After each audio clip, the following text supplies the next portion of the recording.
देखिए, आज हम एक रिवीजन क्लास ले रहे हैं इलास्टिसिटी पे बीच में, क्योंकि ये क्लास लाइव तो हो नहीं पा रही है। तो जो बच्चे भी बाद में वीडियो देख रहे होंगे उनके लिए लगा लो, क्योंकि अगला जो टॉपिक था वो तो हमने कल पे पोस्टपोन कर दिया। तो आज हम एक रिवीजन क्लास लेंगे जिसमें इलास्टिसिटी में क्या चीज़ें हमने सीखी हैं थोड़ा बहुत हम वो कवर कर रहे हैं। सबसे पहली बात मैं अगर कहूँ, मैंने जब ये चैप्टर स्टार्ट किया था तो इस तरह से किया था कि एक सीधे सवाल से हमने शुरुआत की थी। आप अगर ये ऑनलाइन हुआ था कि ऑफलाइन? ऑनलाइन ही स्टार्ट हुआ था। रबर ज्यादा इलास्टिक है कि स्टील? देखो उन्होंने सही जवाब दिया। हाँ जी, तो आपने तो एक भी क्लास अटेंड नहीं की विवेक। नहीं, वैसे ध्यान होना चाहिए अगर मैंने पढ़ाए थे पहले। अपने दिमाग में इलास्टिक का मतलब क्या आता है? इलास्टिक मतलब हाँ जो चीज स्ट्रेच हो चुके, वो नहीं। इलास्टिक का मतलब क्या होता है कि जिसको स्ट्रेच कर पाना बड़ा मुश्किल हो, या अगर स्ट्रेच हो जाए तो छोड़ने के बाद वो अपनी शेप को रीगेन कर पाए। लेकिन पहले तो एक और चीज है ना, स्ट्रेच कर पाना ही मुश्किल हो। ठीक है, आप स्टील को आसानी से स्ट्रेच कर देते हो कि रबर को? रबर को। तो स्टील मुश्किल है, तो स्टील ज्यादा इलास्टिक है। ठीक है, स्टील अपनी पोजीशन में अपनी नेचुरल लेंथ में चेंज को ज्यादा अपोज करता है, तो इसलिए स्टील ज्यादा इलास्टिक होगा। ठीक है, स्टील ज्यादा इलास्टिक है। अब क्वांटिटेटिवली अगर मैं बात करूं तो ये यंग मॉडुलस या मॉडुलस ऑफ इलास्टिसिटी से देखा जाता है कि कौन ज्यादा इलास्टिक होगा और कौन कम इलास्टिक होगा। तो रबर और स्टील में यंग मॉडुलस ज्यादा स्टील का होता है बजाय के रबर के। तो हम अगर वो डाटा मेरे पास हो तो मैं वहां से बोल सकता हूं कि कौन ज्यादा इलास्टिक है, जिसका यंग मॉडुलस ज्यादा होगा। तो हमने पता किया, जो मैंने बताया आपको पता है, पहले भी चैप्टर में हमने लिया था कि steel is more elastic than rubber. इसका मतलब जो यंग मॉडुलस है वो किसका ज्यादा होगा? स्टील का। फिर हमने इस चैप्टर में एक चीज पढ़ी थी, देखो प्योरली रिवीजन क्लास चल रही है और इसका श्रेय जाता है नेटवर्क अनअवेलेबिलिटी को, कि भाई 10 मिनट तो हो गए कोशिश करते करते, लेकिन वो लिंक ही सेंड नहीं हो पा रहा था। आज दरअसल स्कूल में भी नेटवर्क की प्रॉब्लम चल रही है और यहाँ भी पता नहीं क्यों ऐसे आ रही। सुबह की क्लास तो सही चली थी, सुबह तो सही हुई थी, 6 से 8 +2 की क्लास हुई थी, उसमें कोई दिक्कत नहीं है। अब देखो, अब सुनो आप आगे। एक तरीका था, एक सीक्वेंस थी कि भाई कैसे मैं चीजों को आगे बढ़ाऊं। देखो एक सिंपल सी सीक्वेंस थी। ये कोई एक रोड है, कोई भी स्टील की रोड है। अभी ये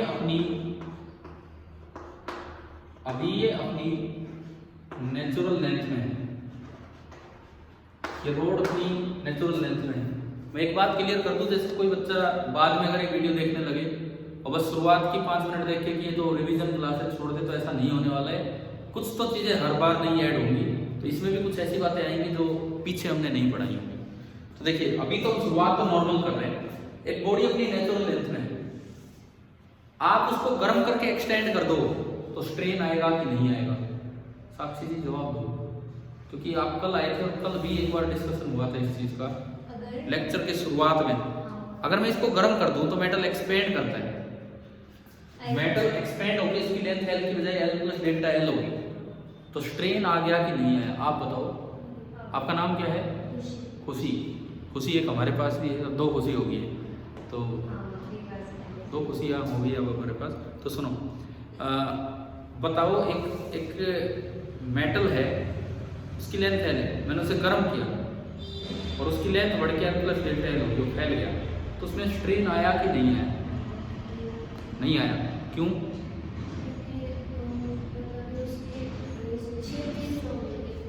आपने दोनों जवाब अभी तक सही दिए हैं, पहला भी सही दिया था, दूसरा भी। उसमें इसका मतलब अच्छी कमांड है अभी तो, मुझे ऐसा लग रहा है ठीक ठाक। दोनों सवाल के जवाब इन्होंने सही दिए। रबर स्टील कौन ज़्यादा इलास्टिक है? इन्होंने बोला स्टील, और दूसरा ये वाला। तो सुनो, स्ट्रेन तब आता है जब आप उसको नेचुरल लेंथ से अलग करो। ये एल लेंथ थी, आपने इसको गर्म किया, आपने खींच के नहीं बढ़ाया, अपने आप एटम मॉलिक्यूल दूर दूर हुए होंगे और उससे उसकी नेचुरल लेंथ ही बढ़ के कितनी होगी? L plus delta L. तो बाद में भी वो अपनी L plus delta L natural length में ही है, तो उसमें कोई स्ट्रेन नहीं है। लेकिन अगर मैं दोनों साइड से खींच के इसे बढ़ाऊं, दोनों साइड से मैं अगर खींच के इसे बढ़ाता हूं, दोनों साइड से मैं अगर खींच के, मैंने एक F फोर्स यहाँ लगा दिया, एक F फोर्स यहाँ लगा अब ये लेंथ थोड़ी सी इंक्रीज होगी, तो इस वक्त इसमें क्या है, स्ट्रेन है। अब अगर ये लेंथ L की बजाय चेंज होके होगी है कितनी, अब अगर ये लेंथ L की बजाय चेंज होके होगी है L प्लस डेल्टा L, तो इसका मतलब इसमें क्या है, स्ट्रेन आ गया। ठीक है, कितना स्ट्रेन आया तो वो हम डिफाइन करते हैं, पीछे जो हमने पढ़ा, ये फिलहाल मैं लॉन्गिट्यूडिनल की बात कर रहा हूँ। कितना स्ट्रेन आया, change in length delta L upon original length, natural length upon natural length, और नेचुरल लेंथ कितनी है, L। कुछ लिखने की जरूरत नहीं है आज, क्योंकि इनसे अच्छे तरीके से तो जो पुराने लेक्चर्स उनमें है, आज तो मैं एक रिवीजन से ले रहा हूँ, कुछ नया पॉइंट आएगा मैं बताऊंगा जो आप नोट करें जरूर। तो ये स्ट्रेन है डेल्टा L अपॉन L, और इसकी डेफिनेशन ऐसी है कि ये डायमेंशनलेस है, चेंज इन लेंथ में मीटर में होगा और लेंथ भी किसमें होगा, मीटर में, तो ये डायमेंशनलेस चाहिए। ठीक है, अब देखिए आप इसमें स्ट्रेन आने से क्या होगा, देखो इधर भी फोर्स है इधर भी है, तो नेट फोर्स कितना है इस पे, 0, एक F इधर है, तो ये मैंने बैलेंस्ड फोर्स लिए, इसका मतलब इसकी एक्सेलरेशन कितनी है, 0 है। मैं अगर इसको कट कर लूं कहीं से, मैं अगर इसको बीच से कट कर लूं, कल वाला ये आइटम बता दूं, मैं इसको बीच से कट कर लूं और मैंने केवल एक साइड देखा, इधर वाली साइड थी उधर वाली साइड, मान लो मैं राइट साइड को देख रहा हूं, राइट साइड, तो भाई जब पूरे की एक्सेलरेशन 0 है तो राइट साइड की भी एक्सेलरेशन कितनी है, 0। अब मैंने केवल राइट साइड का फ्री बॉडी डायग्राम बनाया, केवल और केवल राइट साइड का, बस ये तोड़ दिया इसे, और हम जानते हैं कि इसकी एक्सेलरेशन कितनी है, इसकी एक्सेलरेशन है 0, इधर फोर्स कितना है F, इधर जो फोर्स है, क्योंकि एक्सेलरेशन 0 है तो नेट फोर्स तो कितना होना पड़ेगा, 0 होना पड़ेगा, क्योंकि एक्सेलरेशन 0 है इसलिए चाहे आप राइट पार्ट बनाओ चाहे लेफ्ट पार्ट बनाओ, नेट फोर्स तो कितना होना पड़ेगा, 0 होना पड़ेगा। तो ये अंदर एक और फोर्स अपने आप जनरेट हो गया होगा, जिसको हम क्या नाम देते हैं, F इंटरनल, और क्योंकि एक्सेलरेशन 0 है नेट फोर्स 0, तो F इंटरनल की वैल्यू कितनी आ गई, F के बराबर आ गई, F इंटरनल की वैल्यू F के ही बराबर आ गई। यहां तक समझ आया, ठीक है। अब देखो इंटरनल फोर्स आते ही, लेंथ चेंज होते ही तो आता है स्ट्रेन, इंटरनल फोर्स आते ही क्या आ जाता है, स्ट्रेस। अब एक नई टर्म डिफाइन होगी यहाँ पे, स्ट्रेस। तो पहले कौन आ रहा है, स्ट्रेन, स्ट्रेन के कारण इंटरनल फोर्स आया और उसके कारण क्या आता है, स्ट्रेस। तो स्ट्रेन स्ट्रेस पे डिपेंड करता है कि स्ट्रेस स्ट्रेन पे, स्ट्रेस ऑन स्ट्रेन, क्योंकि स्ट्रेन आने की वजह से क्या आया है, स्ट्रेस आया। तो एक चीज तो ये समझ आ गई कि stress should depend on strain. अब यहाँ मैं स्ट्रेस को डिफाइन करूँ, स्ट्रेन को आप कुछ भी सिंबल दे सकते हैं, जैसे मैंने एप्सिलॉन सिंबल दिया, ठीक है। मैं यहाँ पे स्ट्रेस को डिफाइन करूँ, स्ट्रेस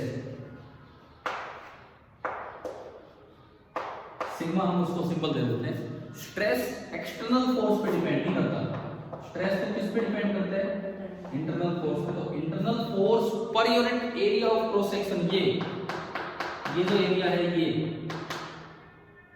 इससे डिवाइड करो, और कोई एरिया नहीं, वायर कट किया आपने, उसका क्रॉस सेक्शनल एरिया, उससे डिवाइड करो, तो वो डेफिनेशन होती है किसकी, कि ये क्या आ गया यहाँ पे, स्ट्रेस आ गया। अलोंग द लेंथ जब आप खींचते तो इनको लॉन्गिट्यूडिनल की श्रेणी में डाल दिया जाता है, कि लॉन्गिट्यूडिनल स्ट्रेन और ये लॉन्गिट्यूडिनल स्ट्रेस। तो एक सीक्वेंस देखो, पहले आपने एक्सटर्नल फोर्स लगाया, उससे क्या होगा, स्ट्रेन आएगा, डिफॉर्मेशन होगा, स्ट्रेन आएगा, उससे क्या होगा, इंटरनल फोर्स जनरेट होंगे, और उससे क्या आएगा, स्ट्रेस आएगा, ठीक है। और ये स्ट्रेस जो है, मिस्टर हुक्स लॉ ये होता है, हुक ने पता किया था, रॉबर्ट हुक ने, कि फॉर स्मॉल डिफॉर्मेशन, हुक ने ये पता किया था, फॉर स्मॉल डिफॉर्मेशन जो स्ट्रेस होता है वो डायरेक्टली प्रोपोर्शनल होता है किसके, स्ट्रेन के। ये स्ट्रेस का सिंबल है, ये स्ट्रेन का, और स्ट्रेस डिपेंड्स ऑन स्ट्रेन, ये उस पर डायरेक्टली डिपेंड करता है फॉर स्मॉल डिफॉर्मेशंस।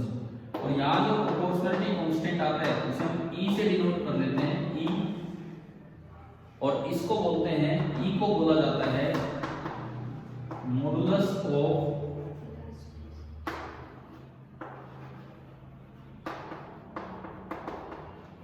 इलास्टिसिटी, ई को बोला जाता है मॉडुलस ऑफ इलास्टिसिटी। ये नाम किसने दिया था मॉडुलस ऑफ इलास्टिसिटी? ये नाम सबसे पहले दिया था थॉमस यंग ने। यंग मॉडुलस सुना है ना हमने, यंग मॉडुलस, तो उन्होंने नाम दिया था मॉडुलस ऑफ इलास्टिसिटी। और फिर इसके 3 टाइप बन गए, young modulus, modulus of rigidity and third one is bulk modulus. इसी के 3 टाइप बने। तो मैंने आपको वहां तक एक बार पहुंचाया है लेंथ के अलोंग कुछ डिफॉर्मेशन लाकर। लेंथ के अलोंग जब डिफॉर्मेशन होता है तो वर्ड लॉन्गिट्यूडिनल यूज कर दिया जाता है। तो ये लॉन्गिट्यूडिनल स्ट्रेन है, ये लॉन्गिट्यूडिनल स्ट्रेस है, और जो लॉन्गिट्यूडिनल मॉडुलस होता है इन्हीं साइंटिस्ट के नाम पे उसका नाम रखा गया यंग मॉडुलस। ये नाम जिसने दिया था यंग ने दिया था। तो जो पहला मॉडुलस आया उसका नाम दिया गया यंग मॉडुलस। तो यहाँ पे ई जो है उस यंग मॉडुलस का सिंबल क्या दिया जाता है? Y, capital Y. क्या पहली चीज समझ आई? ठीक है, बिल्कुल इसी तरह से 3 चीजें डिफाइन होती हैं। दूसरा टेंजेंशियल डायरेक्शन में कुछ होता है, ये तो परपेंडिकुलर नॉर्मल डायरेक्शन में फोर्स लग रहा है। टेंजेंशियल डायरेक्शन में कुछ होता है तो वहां से डिफाइन होगा मॉडुलस ऑफ रिजिडिटी। एंड तीसरा हम चलेंगे बल्क मॉडुलस, जहाँ पे वॉल्यूमेट्रिक चेंज होगी। फिर मैं, ठीक है, ये 3 चीजें मैंने पहले भी पढ़ाई हैं, लेकिन इनके बाद में कुछ पॉइंट लूंगा जो शायद थोड़े से नहीं हो इस तरह का। ठीक है, आप बात आए हैं, मैं वैसे बता दूं, ये कोई अलग से मैंने यहाँ बैच नहीं चला रखा था, ट्यूशन का बैच नहीं था। ये तो स्कूल के बच्चे हैं, तो मैं तो स्कूल की ऑनलाइन क्लास ले रहा हूँ। ठीक है, मैंने कोई 1 का +1 का कोई बैच नहीं था, स्कूल के बच्चे ऑनलाइन क्लास ले रहा हूँ। तो जो कनीना के बच्चे हैं तो उनको बोल दिया था कि भाई चलो अगर आप बैठना चाहो तो बैठ सकते हो। जस्ट कल से तो आपने आना स्टार्ट किया, आपने आज से आना स्टार्ट किया, तो मतलब ये कोई ऐसा नहीं है कि पहले से कुछ चलता था। ठीक है, ऐसे 12th का मैं सुबह भाई स्कूल की क्लास लेता हूँ इस तरह से। तो देखते हैं हम दूसरी चीज पर मैं अगर चलूँ तो एक ही डायग्राम से मैं दोनों चीजें आपको एक्सप्लेन करता हूँ, एक ही डायग्राम से, कि टेंजेंशियल और नॉर्मल। नॉर्मल तो ये हो गया जिसको हम यंग मॉडुलस बोल रहे हैं। नॉर्मल तो हो गया है जिसको हम यंग मॉडुलस बोल रहे हैं। अब दूसरे पे आते हैं जिसको हम बोलते हैं शियरिंग या टेंजेंशियल। और मैं एक डायग्राम से वो क्लियर कर देता हूँ आपको, पहले भी किया था, दोबारा बता दूं। फिर से देखिए, सपोज ये कोई एक मेटल की वायर है और जिसका जो एरिया ऑफ क्रॉस सेक्शन है वो है ए। मैंने फिर से दोनों साइड बराबर फोर्स लगाया और इससे थोड़ा खिंचाव हो गया, मान ले लेते हैं एल। ठीक है, खिंच जाएगी थोड़ी देर में, एल प्लस डेल्टा एल होकर रुक जाएगी इस तरह से। तो मैं लेंथ पे नहीं भी जा रहा, पढ़ने दो इसको। अब देखो, अगर इसमें क्रॉस सेक्शन ऐसे दे दिया जाए, कोई यूं तोड़ दे इसको, ऐसे भी तो वो तोड़ सकता है, कट कर दे, ठीक है, चाकू को चला के यूं काट दे, तो ये तो कौन सा पार्ट हो गया? लेफ्ट। और ये कौन सा पार्ट हो गया? राइट। एक लेफ्ट पार्ट, एक राइट पार्ट, ये है। अब मुझे निकालना है भाई स्ट्रेस निकालो। अब मुझे स्ट्रेस निकालना है, तो देखो कैसे कैसे देखें हम। आप जहां से तोड़ा है वहां से इसको बनाओ, जहां से भी तोड़ा है।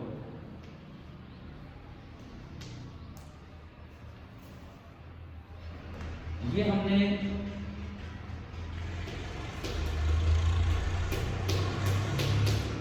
इस तरह से ब्रेक किया।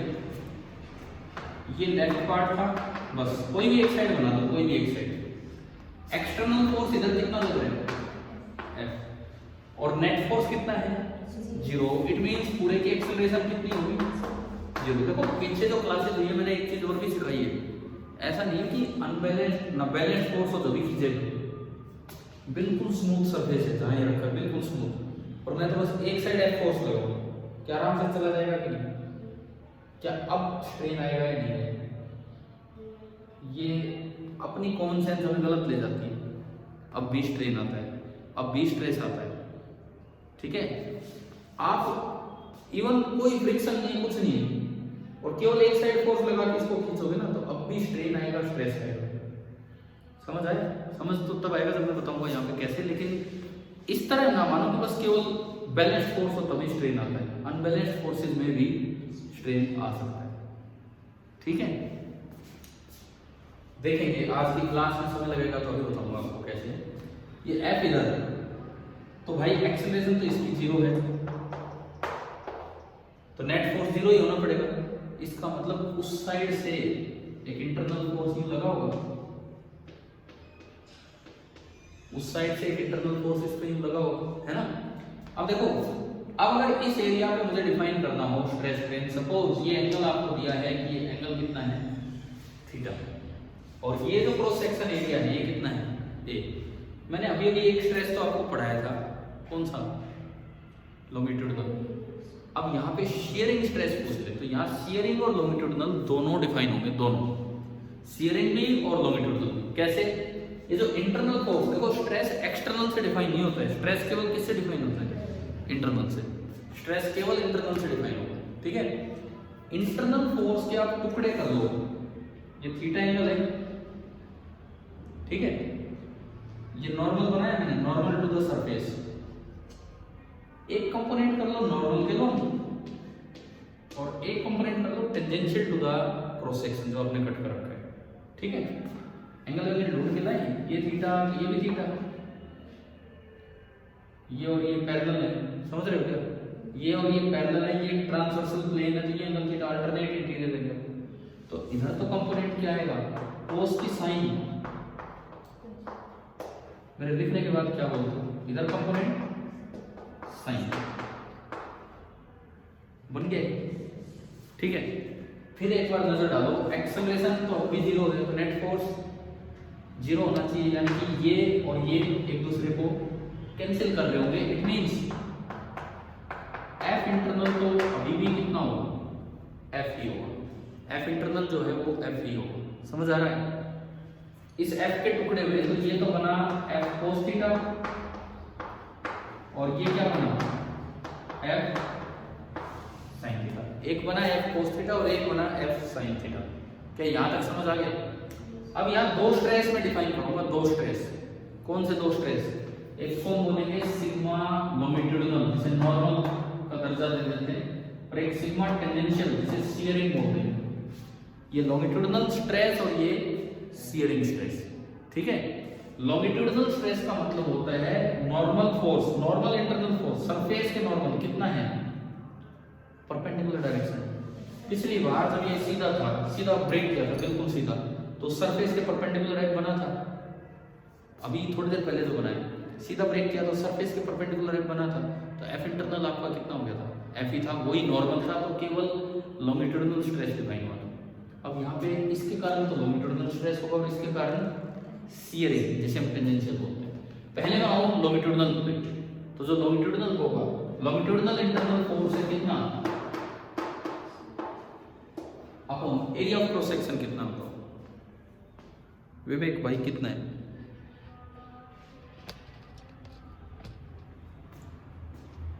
क्या ए है, पहले तो इस बात का जवाब, ए तो नहीं, क्योंकि ए तो ये है। क्या ये ए से ज्यादा है या ए से कम है, ए से ज्यादा, ये तो हाइपोटेन्यूज है, वो तो परपेंडिकुलर ही, समझ गए। तो आओ जी एक एरिया के ट्रायंगल बना देते हैं।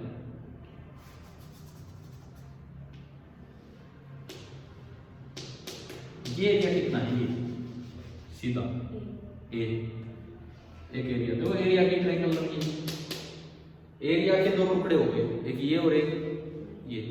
अगर मैं इस एरिया को ए डैश बोलूं,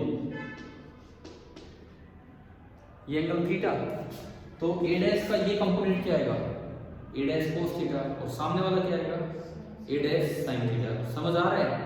और हम तो सामने वाला जानते हैं कि भाई सामने वाला कितना है, या यूं कहिए इस ट्रायंगल में, एरिया ट्रायंगल में साइन थीटा बता दो कितना होगा, साइन थीटा। इस ट्रायंगल में साइन थीटा कितना होगा, perpendicular upon hypotenuse, A by A dash कितना है, A dash, A dash A by sine theta. मुझे तो ए डैश चाहिए, मैं जिस क्रॉस सेक्शन पे देख रहा हूं वो एरिया तो कितना है, ए डैश, समझ आया। और ए डैश कितना है, ए बाई साइन थीटा। तो मैंने ए डैश की value A by sine theta यहां रखी, तो ये आया F sine theta upon A by sine theta, तो ये बन गया साइन स्क्वायर थीटा। तो बताओ क्या सिग्मा नॉर्मल निकालना है या कैसे निकाला है इसमें? ये कौन सा स्ट्रेस है, लॉन्गिट्यूडिनल है कि शियरिंग है? ये आपका है लॉन्गिट्यूडिनल। अब मैं बात करूं शियरिंग की, सिग्मा टेंजेंशियल, उसके लिए बताओ, इसी में नजर डालो कौन सा फोर्स, टेंजेंशियल इंटरनल फोर्स, इस सरफेस के टेंजेंशियल कौन सा फोर्स है? F cos theta. तो ये आपका आया F cos theta divided by area, कितना होगा? अरे अभी तो बताया था कितना होगा, ए डैश, एरिया कितना है? ए डैश है ना जिस पे आप लिख रहे हो, ए डैश कितना है? ए अपॉन साइन थीटा, ये आपका हो गया ए डैश, और ये आपका होगा F tangential into cos theta upon A, और इनटू ऊपर ही क्या चला गया साइन थीटा, और ये एफ था, sorry F cos theta, F tangential तो पूरा था ही एफ कोस थीटा। आप बताओ कि आपको एक ही जगह क्या दोनों स्ट्रेस लिखने आगे भी, लॉन्गिट्यूडिनल भी और टेंजेंशियल भी, शियरिंग, क्या समझ आया? ठीक है। इसके बाद मैं शियरिंग स्ट्रेन पे नहीं गया, मैं सीधा शियरिंग स्ट्रेस पे चला गया। लॉन्गिट्यूडिनल में मैंने पहले आपको स्ट्रेन पढ़ाया, उसके बाद स्ट्रेस पढ़ाया। कुछ चीज़ें मैं मान के चल रहा हूँ कि शायद थोड़ा ध्यान हो, पता हो, तो ऐसे ही लॉन्गिट्यूडिनल शियरिंग जो स्ट्रेन होता है वो कैसे डिफाइन होता है सुन लो बस। ये मान लो सपोज ये एक डिब्बा है, ठीक है, ये एंड इसका फिक्स है, और मैंने इस पे एक फोर्स लगाया, इस पे फोर्स लगाया एफ आगे टेंजेंशियल, इस पेज पे मैं फोर्स ही कैसे लगा रहा हूँ, टेंजेंशियल लगा रहा हूँ, तो ये थोड़ा सा झुक जाएगा, थोड़ा सा, ठीक है। अब शियरिंग स्ट्रेन कैसे डिफाइन करते हैं? या तो यूं कि जिस पे फोर्स लगा है वो कितना डिस्प्लेस हुआ, कितनी थोड़ी सी लेंथ वो चला आगे, डिवाइडेड बाई इसके और नीचे वाले फेस के बीच की परपेंडिकुलर डिस्टेंस। जैसे चौक का डिब्बा होता मेरे पास, अगर चौक का डिब्बा होता मेरे पास अगर, तो मैं अगर उस पर यूं फोर्स लगाता तो थोड़ा सा टेढ़ा हो जाता, नीचे वाला एंड फिक्स है, ऊपर वाला एंड उसके पैरेलल, लेकिन थोड़ा टेढ़ा हो गया, तो कितना 1 सेंटीमीटर आगे गया, कितना आगे गया, वो length delta L divided by L, क्या लेना उसमें, ये इन दोनों के बीच की परपेंडिकुलर डिस्टेंस। ये होता है आपका शियरिंग स्ट्रेन। या फिर जो ये परपेंडिकुलर प्लेन है आपका, फोर्स लगाने से वो थोड़ा सा एंगल आगे गया होगा, थोड़ा सा, कितना एंगल रेडियन में वो आगे गया, थोड़ा सा एंगल आगे गया होगा, तो रेडियन में वो कितना एंगल आगे गया, डी थीटा, वो भी क्या बोलते हैं, शियरिंग स्ट्रेन। या तो डी एल अपॉन एल या फिर डी थीटा, ये होता है आपका शियरिंग स्ट्रेन। और मैं फिर से मॉडुलस पे आता हूँ, तो जो अगला मॉडुलस होता है जिसे हम नाम देते हैं मॉडुलस ऑफ रिजिडिटी, तो मॉडुलस ऑफ रिजिडिटी भी इसी तरह डिफाइन होता है, ईटा,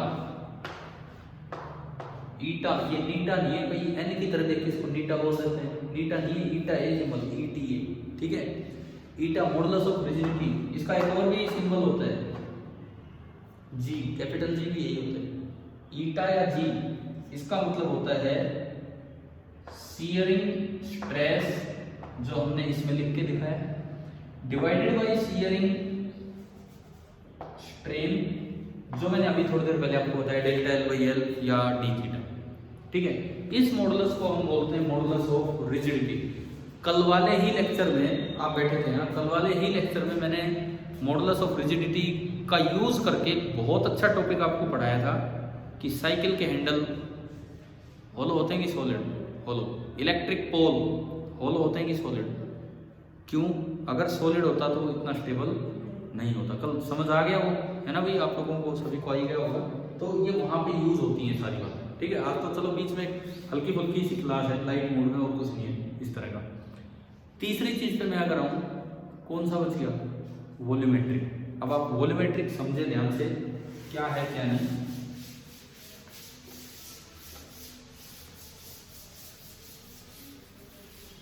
मैं सीधा मॉडुलस पे आता हूँ, मैं बार बार उन चीजों पर नहीं जा रहा हूँ। तीसरा जो मॉडुलस होता है उसे हम नाम देते हैं क्या, बल्क मॉडुलस,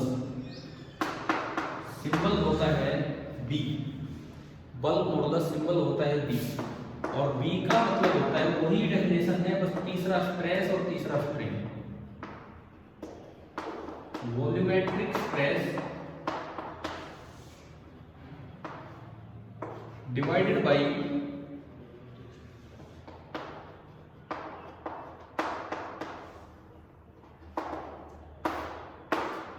वॉल्यूमेट्रिक स्ट्रेन। ठीक है, सिंबल यही है बी। अब बात आती है कि क्या है वॉल्यूमेट्रिक स्ट्रेस, वॉल्यूमेट्रिक स्ट्रेन। मैं थोड़ा इस चीज की तरफ चलूं।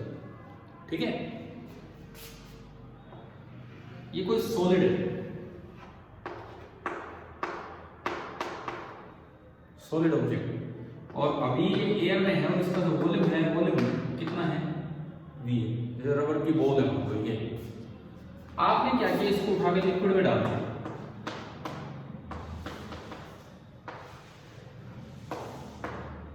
तो लिक्विड चारों तरफ से इसको दबाएगा या इसको बढ़ाएगा। पानी का एक प्रेशर होता है, चारों तरफ से प्रेशर का फोर्स लगेगा, यहाँ पानी का प्रेशर इधर, यहाँ पानी का प्रेशर का फोर्स इधर, यहाँ पानी के प्रेशर का फोर्स इधर। तो ये बताओ, ये चारों तरफ से दबा है तो इसका वॉल्यूम थोड़ा कम हुआ होगा कि थोड़ा ज्यादा होगा। इसमें इतना सोचना पड़ रहा है, कम हुआ होगा। ठीक है, वॉल्यूम भी चारों तरफ से दबा है तो थोड़ा कम हुआ होगा। तो यहाँ वॉल्यूम वी है, तो मैं वॉल्यूम, विवेक सही जवाब देना, वॉल्यूम वी प्लस डीवी लिखेंगे, वी माइनस डीवी।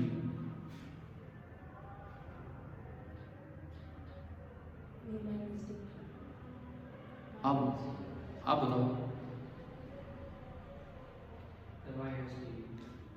मैं सोच रहा था कि वो तो सही जवाब देंगे, लेकिन उन्होंने भी गलत दिया। मैंने पता नहीं कितनी बार ये चीज़ पढ़ाई है आपकी क्लास में भी, नॉन मेडिकल सेक्शन में उधर कितनी बार ये चीज़ पढ़ाई है कि जब भी कोई चीज़ में चेंज लिखना हो, कोई वैल्यू x है तो जस्ट dt टाइम बाद हमेशा वो x प्लस dx लिखना है, हमेशा x प्लस dx। अगर वो बढ़ रही होगी तो dx पॉजिटिव होगा, और अगर वो कम हो रही होगी तो dx नेगेटिव होगा। चेंज हमेशा ऐसे रिप्रेजेंट होता है, ये x है तो x प्लस dx। अब अगर वो बढ़ती जा रही है तो dx पॉजिटिव है, और अगर वो कम हो रही है तो हम बोलते हैं चेंज नेगेटिव है, मतलब dx नेगेटिव है। तो x प्लस dx लिखेंगे और उसमें dx की वैल्यू नेगेटिव होगी, तो अपने आप वो चीज़ क्या होगी, कम। अगर आपने लिख दिया x माइनस dx और फिर ये भी कहते हैं कि चेंज नेगेटिव है, तो dx की वैल्यू नेगेटिव पुट करेंगे तो माइनस माइनस क्या हो गया, प्लस। तो हमेशा ये वॉल्यूम यहाँ v था, तो यहाँ मुझे लिखना चाहिए v प्लस dv, ये लिखना चाहिए। अब मैं बात करूं स्ट्रेस, पहले मैं स्ट्रेन की बात करता हूँ, वॉल्यूमेट्रिक स्ट्रेन। स्ट्रेन का मतलब होगा change in volume upon original volume, change in volume upon original volume. लेकिन ये हमेशा पॉजिटिव वैल्यू ली जाती है। अब dv तो नेगेटिव है, स्ट्रेन को कभी भी नेगेटिव की तरह डिफाइन नहीं किया जाता है, स्ट्रेन को हमेशा किस तरह डिफाइन किया जाता है, पॉजिटिव की तरह। तो dv नेगेटिव है तो हमने उसका मोड लगा दिया, पॉजिटिव वैल्यू ले ली, divided by natural volume. Natural volume कितना था, v। ठीक है, और अगर कोई चीज नेगेटिव हो तो उसको पॉजिटिव कैसे बनाया जाता है, -5 का मोड क्या होता है, 5। कैसे, उसके बाहर एक और माइनस लगा दो, -5 का मोड होगा माइनस ऑफ -5। ठीक है, तो इसका जब आप मोड खोलेंगे तो लिखा जाएगा -dv अपॉन v। क्लियर ना, ये इसका मोड बनेगा, मतलब -dv। तो ये होता है वॉल्यूमेट्रिक स्ट्रेन। ये नेगेटिव है कि पॉजिटिव है, ये नेगेटिव है। तो यही तो मैं पूछ रहा हूँ, ये जो वैल्यू आई dv नेगेटिव है और उसके बाहर एक और माइनस लगा दिया, तो ये नेगेटिव है कि पॉजिटिव है, पॉजिटिव। स्ट्रेन नेगेटिव नहीं हम डिफाइन करते। ठीक है, इसके बाद देखो बात आती है वॉल्यूमेट्रिक स्ट्रेस की। एक चीज याद कर लो यहाँ पे, अगर सॉलिड ऑब्जेक्ट है, सॉलिड है, उसका बल्क मॉडुलस लिखना है तो वॉल्यूमेट्रिक स्ट्रेस बराबर लेते हैं प्रेशर। और अगर लिक्विड है या गैस है, कोई फ्लूइड है, तो उसमें वॉल्यूमेट्रिक स्ट्रेस लेते हैं चेंज इन प्रेशर, कि भाई यहाँ रखा था तो कितना प्रेशर था और यहाँ रखा है तो कितना प्रेशर है। फॉर एग्जांपल जैसे पानी है, फ्लूइड में आप ये फॉर्मूला पढ़ेंगे कि अगर ऊपर प्रेशर P एटमॉस्फेयर है तो नीचे ρgh पड़ जाएगा, आपने अगर फ्लूइड पढ़ लिया हो तो उसमें अगर नीचे स्ट्रेस लिखना हो उसी लिक्विड में, तो वैसे तो एग्जैक्ट प्रेशर तो वहां होगा P नोट प्लस रो जी एच, लेकिन हम लेंगे चेंज, तो यहां से वहां जाने में चेंज कितना हुआ है, सरफेस से और बॉटम तक जाने में चेंज इन प्रेशर कितना होगा, रो जी एच। तो यहाँ पे वॉल्यूमेट्रिक स्ट्रेस में एक बात आप याद रखोगे, फॉर सॉलिड्स जो प्रेशर होगा उस जगह वही वॉल्यूमेट्रिक स्ट्रेस होता है, क्योंकि स्ट्रेस भी होता है फोर्स अपॉन एरिया और प्रेशर भी क्या होता है, force upon area. For solids तो जो उस जगह का प्रेशर होगा वही वॉल्यूमेट्रिक स्ट्रेस होगा। For liquid and gases change in pressure is taken as volumetric stress. तो अगर आप बल्क मॉडुलस डिफाइन करें तो फॉर सॉलिड तो बल्क मॉडुलस बनेगा P upon volumetric stress upon volumetric strain. For liquids and gases bulk modulus बनेगा change in pressure, pressure बढ़ा होगा अभी तो वॉल्यूम कम हुए अपॉन dV बाई।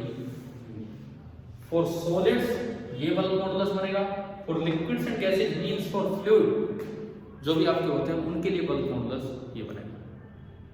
ठीक है, क्लियर है, ध्यान रखोगे इस बात का कि सॉलिड के लिए ये बनेगा और लिक्विड एंड गैसेस के लिए ये बनेगा। अभी आगे थर्मोडायनेमिक्स और ये सब पार्ट आने हैं, तो उनमें क्या होगा, उन सभी में ये चीज़ें यूज होंगी कि गैस की इलास्टिसिटी क्या है, गैस का बल्क मॉडुलस क्या है, साउंड वाले चैप्टर में ये चीज़ें यूज होंगी, तो आगे हर जगह ये बातें यूज होनी है। ठीक है, अब अभी तक तो हमने लगभग वही चीज़ें पढ़ी थी। अब मैं आपको कुछ एक पॉइंट्स बताता हूँ यहाँ से इन मॉडुलस ऑफ इलास्टिसिटी के बारे में, कुछ एक मैं पॉइंट्स बता रहा हूँ। हो सकता है कोई नया पॉइंट हो, कोई पुराना भी पॉइंट हो, इस तरह के काम चल रहे हैं। तो एक हेडिंग आप यहाँ से डाल दें। अभी 32 मिनट हुए हैं, 32वें मिनट पे जाके कुछ नया काम हो रहा है। ये मैं इन बच्चों के लिए बोल रहा हूँ जो शायद अटेंड करें बाद में। तो एक हेडिंग आप डाल लें कि some more points about modulus of elasticity, और उसके अंदर मैं ये कुछ बातें लिखवा रहा हूँ, है ना, ये भी आ जाएंगे। Some more points about modulus of elasticity.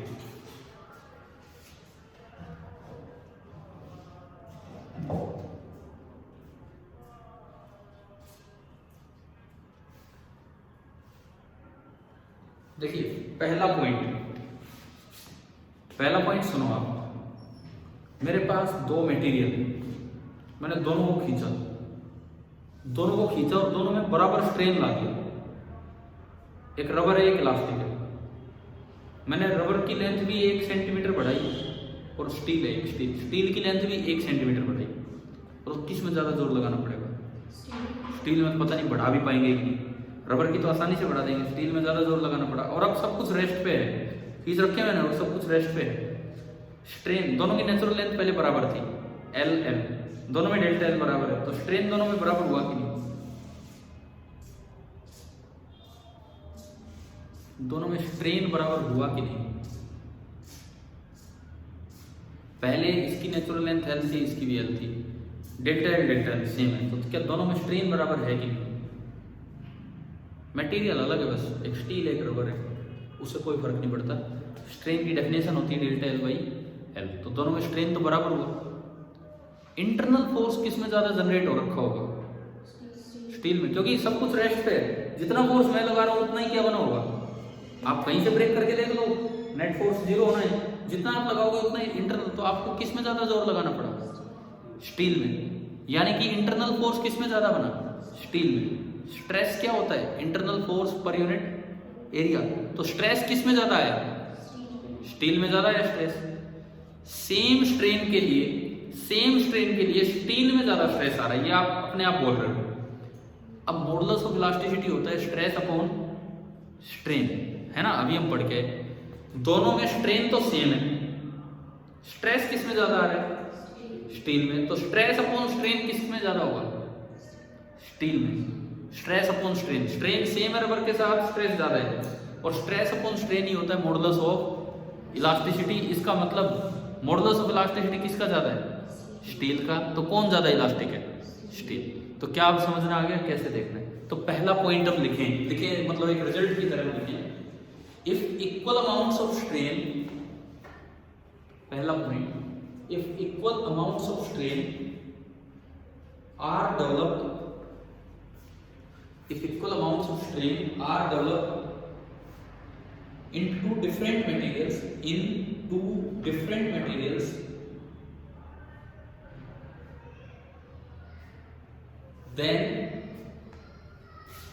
then the one in which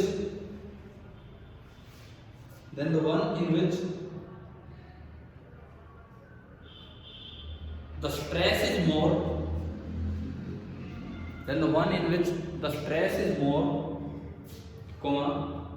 is more elastic.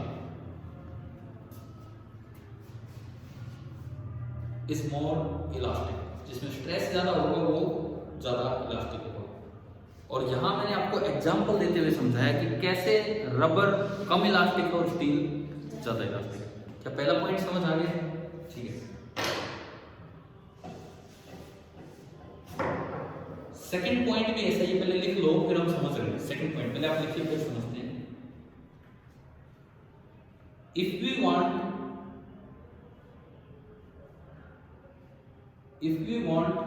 equal amount of strain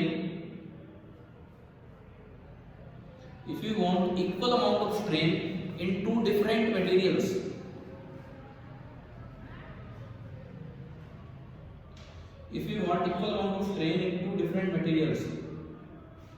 comma, the one which has more stress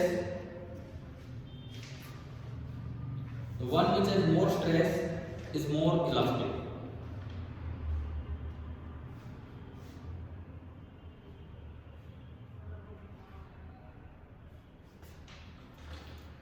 क्या लिखा यार आपने? क्या लिखा एक बार खुद ही समझ के देखो, कभी गलत तो नहीं लिखा जी। देखो क्या लिखा है, if you want equal amount of strain. मैं फिर उन्हीं दो बातों पे आता हूँ, रबर और स्टील। मुझे 1 सेंटीमीटर रबर खींचना और 1 सेंटीमीटर स्टील, तो मैंने दोनों को 1 सेंटीमीटर खींचा। किस में ज्यादा जोर लगाना पड़ा? स्टील में। तो इंटरनल फोर्स भी किस में ज्यादा आएगा? स्टील में। तो आगे देखो लाइन पूरी पढ़ो।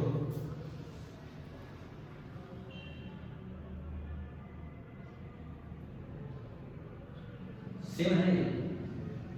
इसी चीज को हम आगे बढ़ा रहे हैं, इसी पॉइंट में आप इस चीज को आगे बढ़ाइए। Similarly if same amount of stress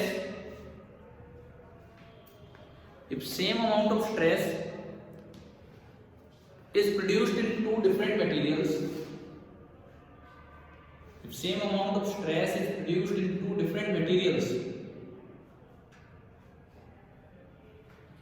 the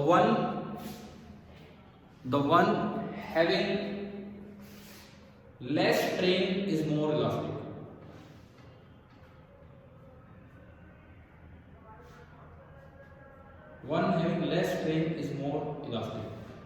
ये भी समझो आप, आसान पॉइंट है, समझ आएंगे आराम से। अगर आपने दोनों मटेरियल्स में इक्वल स्ट्रेस जनरेट कर रखा है, स्ट्रेस होता है फोर्स अपॉन एरिया, फोर्स अंदर उतना ही होगा जितना आपने बाहर लगाया, यानी कि दोनों मटेरियल पे अगर आपने इक्वल फोर्स लगाया तो आप बताओ कौन ज्यादा खींचेगा, रबर की स्टील? इक्वल फोर्स लगाया तो कौन ज्यादा खींचेगा, रबर की स्टील? रबर खींचेगा। तो रबर ज्यादा इलास्टिक है कि कम इलास्टिक है? हम जो पढ़ के आए हैं अभी, रबर ज्यादा इलास्टिक है कि कम इलास्टिक है? कम। यानी कि इक्वल स्ट्रेस के लिए जो कम खींचेगा ना, जिसमें स्ट्रेन कम होगा, वो ज्यादा इलास्टिक है। एक बार चेक करो क्या मैंने सही लिखवाया क्या लास्ट में ये लाइन? ये कहाँ काम आ जाती है? ये choose the correct statement, 4 option, उनमें कंफ्यूज कर देते हैं ऐसी बातें देख। ठीक है, अगला पॉइंट, नेक्स्ट पॉइंट आप लिखिए, Young's modulus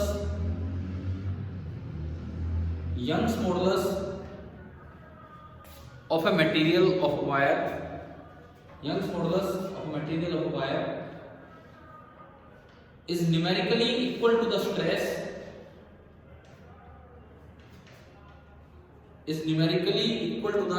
generated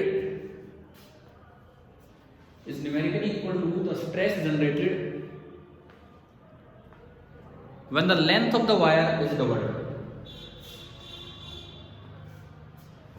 When the length of the wire is doubled. इसको भी समझिए कैसे।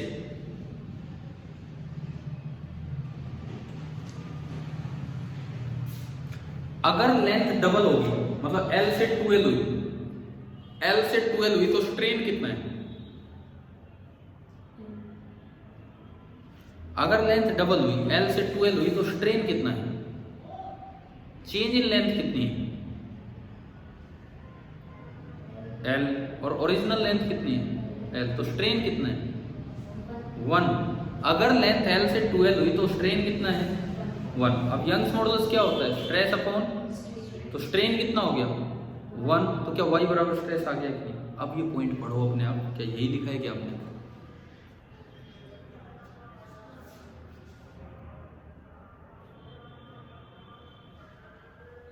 आ गया समझ? देखो ये वो बातें हैं जो अचानक से पेपर में आती, फिर दिमाग में आती नहीं क्या चल रहा है क्या नहीं। अगला पॉइंट, नेक्स्ट पॉइंट आप लिखिए, the material which has smaller value of y,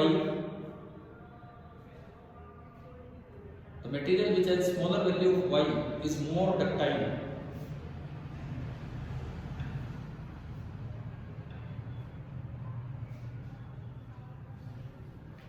क्या मतलब डक्टाइल क्या होती है? डक्टाइल जिससे आप क्या बना सको?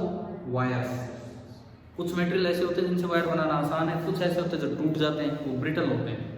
कुछ जो टूट जाते हैं वो ब्रिटल होते हैं।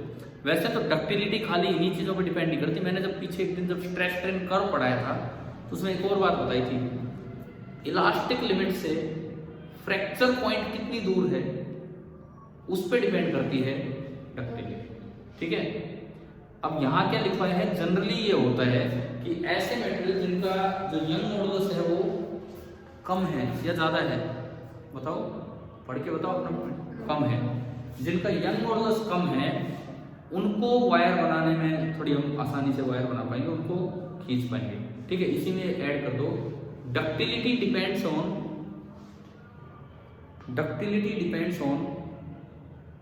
The separation between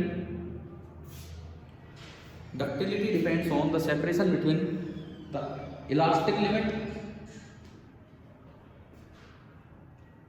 and fracture point. उस strain, elastic limit and fracture point in stress strain का। अरे नहीं छोड़ रहा हूं, ये पॉइंट बता दो थोड़े से ना, ताकि अगले टॉपिक पे तो हमने क्लास को आगे बढ़ा ही दिया, जो आज पढ़ाना था वो तो कल ही पढ़ाएंगे। ठीक है, तो ये थोड़े पॉइंट्स हम कवर कर लेते हैं। क्या ये वाला पॉइंट आ गया समझ में? अभी तो मेलिएबिलिटी क्या होती है? मेलिएबिलिटी शीट्स जिससे बन सके। अगला पॉइंट आप लिखें, the material having smaller value of D का मतलब bulk modulus. The material having smaller value of B is more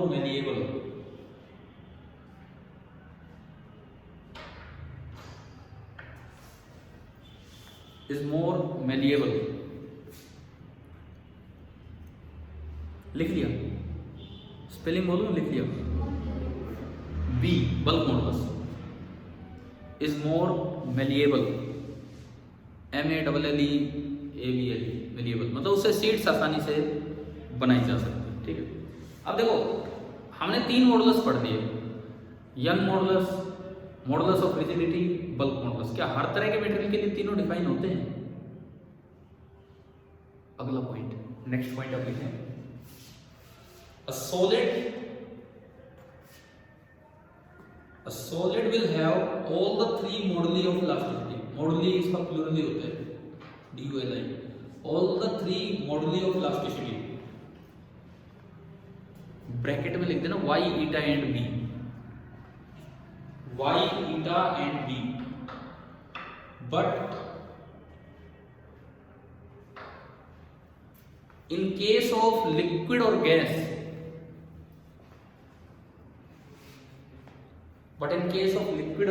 liquid और गैस को कॉमनली हम फ्लूइड बोल देते हैं, फ्लूइड, ये लिक्विड और गैस होते हैं, ओनली b इज डिफाइंड। केवल और केवल हम क्या डिफाइन करते हैं वहां पे? Bulk modulus. नेक्स्ट पॉइंट, कौन सा पॉइंट आ गया सर? 7th point. ठीक है, बस 1-2 पॉइंट ही बता दें।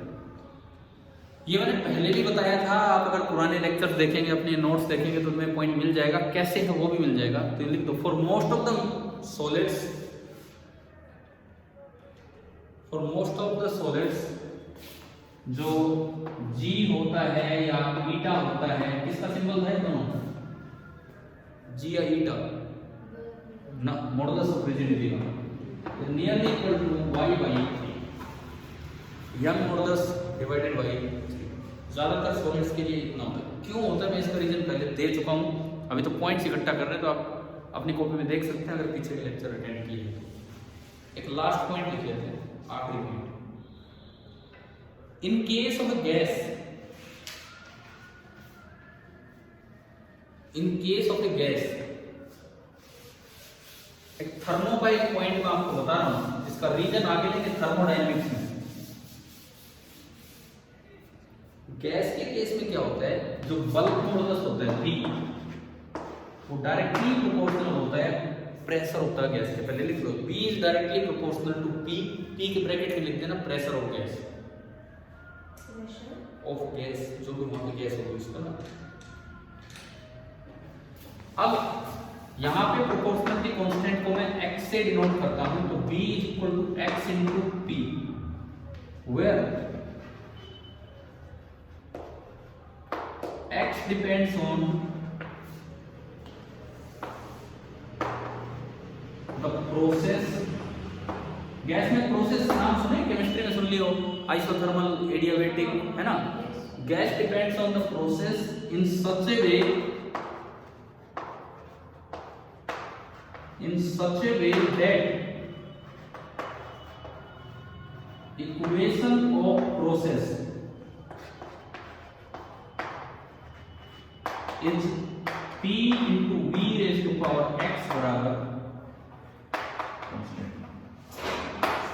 उस इक्वेशन ऑफ द प्रोसेस कुछ इस तरह से लिखी जाए तो उसमें b की पावर 1 हो तो b की पावर क्या आएगी, उस पावर से यहां मल्टीप्लाई कर दो, तो वो होता है गैस का बल्क मॉडुलस। ये कैसे ही हम थर्मो में पढ़ेंगे, लेकिन यहां मैं आपको एक पॉइंट बता रहा हूं बल्क मॉडुलस से रिलेटेड। एक क्वेश्चन लो,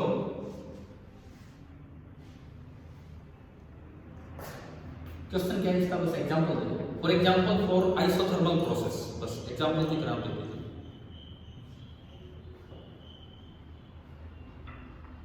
आपने पढ़ा है आइसोथर्मल प्रोसेस कौन सी होती है, केमिस्ट्री में पढ़ लिया होगा। कौन सी प्रोसेस आइसोथर्मल होती है, जिसमें क्या चीज कांस्टेंट रहे, टेम्परेचर। फिर आप ये भी जानते होंगे पीवी इक्वल टू एनआरटी, है ना। अगर टेम्परेचर कांस्टेंट है तो एनआरटी कांस्टेंट है, तो पूरा पीवी क्या हो गया। तो for example for isothermal process T बराबर कांस्टेंट, टी बराबर constant, this implies P into V बराबर कांस्टेंट।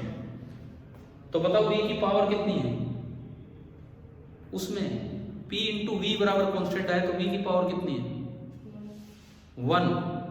समझ में आया, PV इक्वल टू एनआरटी से आए, तो उसको ऐसे लिखो P इंटू वी की पावर 1 बराबर कांस्टेंट। सिंपली आप ऐसे लिखोगे P कांस्टेंट है, तो गैस इक्वेशन कहती है PV इक्वल टू एनआरटी से, तो PV कांस्टेंट हो गया, तो इसमें पावर 1 दिखा दो। कंपेयर किया तो x कितना है,